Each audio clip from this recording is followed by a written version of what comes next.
Oh! Have we got the Patreon? Yes! We've got a Patreon.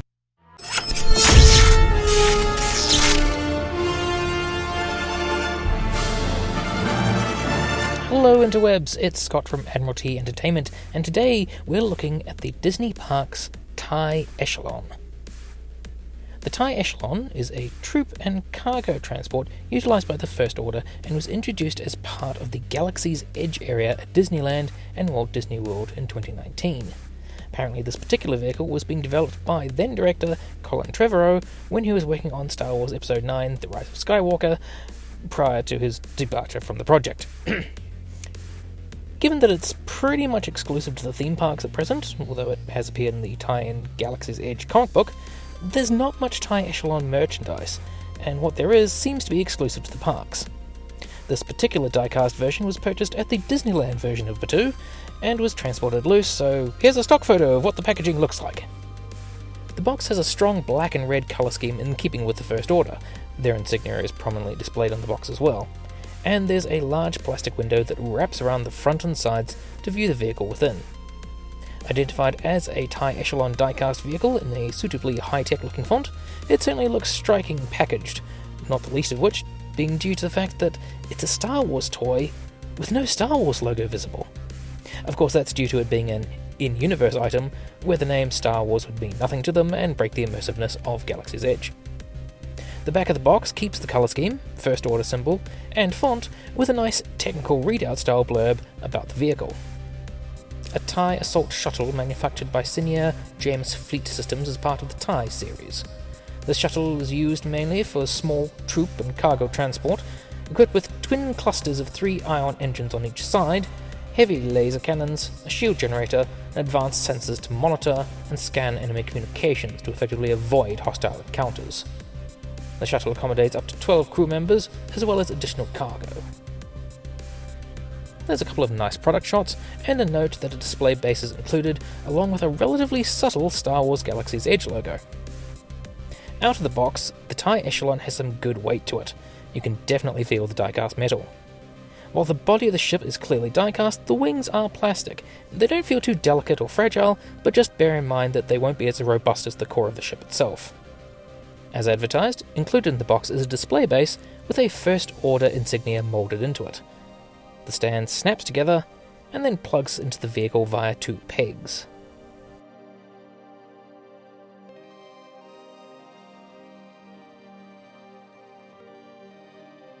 The connection is very stable for display, while still being easily removable. Given that the Echelon is sculpted with its landing gear up, you probably want to keep it on the display base to prevent any potential bending of the lower wings. Sculpt-wise, there's plenty of detail here.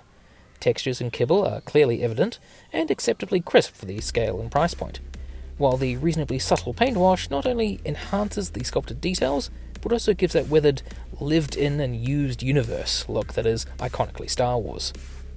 The colour scheme itself is pretty simplistic, but that's in keeping with the design aesthetic. The ship is largely moulded in grey, with the black panels and windows being pretty much the only paint applied beyond the aforementioned wash on the hull. There's no attempt to paint the engines or anything else.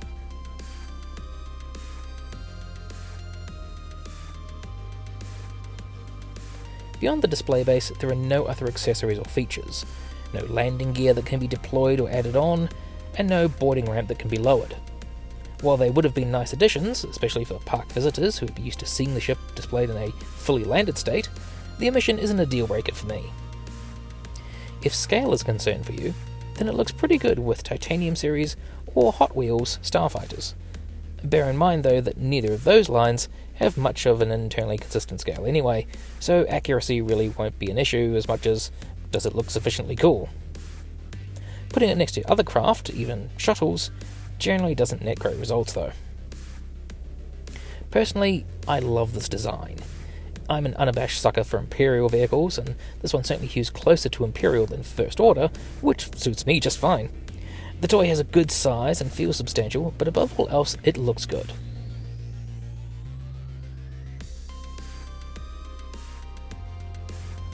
Until the TIE Echelon starts showing up in other media, Disney Park merchandise is pretty much the only means to get any sort of representation of it. but it's good to see that exclusivity doesn't mean compromising quality. There is a larger TIE Echelon available, but at a significantly higher price point, so this is definitely my preferred version to date in terms of price accessibility. Actual purchasing accessibility could be better.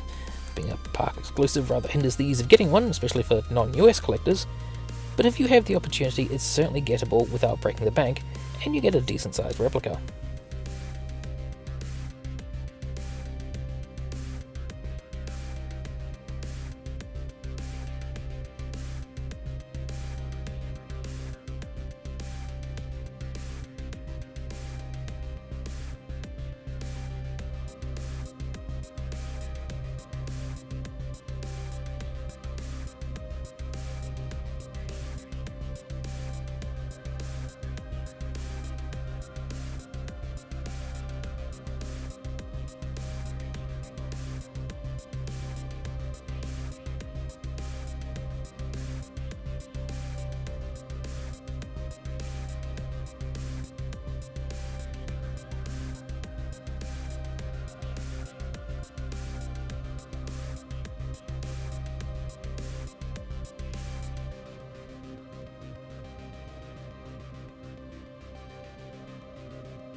If you're a First Order or Imperial vehicle fan, this is a must-get, especially if you've been lucky enough to visit Galaxy's Edge in person and see the real thing.